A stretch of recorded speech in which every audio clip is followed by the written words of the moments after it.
নমস্কার বন্ধুরা, দুপুরের লাঞ্চ রেডি। বেশি কিছু বানাইনি কো, আজ দুই রকমই বানিয়েছি। এটা পাবদা মাছ দিয়ে বড়ি আর বেগুন দিয়ে রান্না করেছি।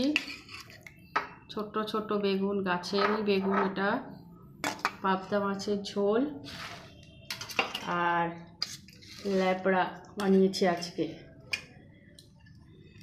এই যে ল্যাবড়াটা কি দিয়ে বানিয়েছি সেটা তোমাদের সাথে বলছি, জানতে চাও?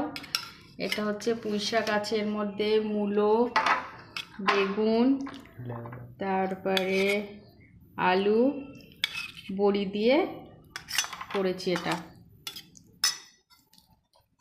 আর এই যে চলো তাহলে এবার খাওয়া যাক।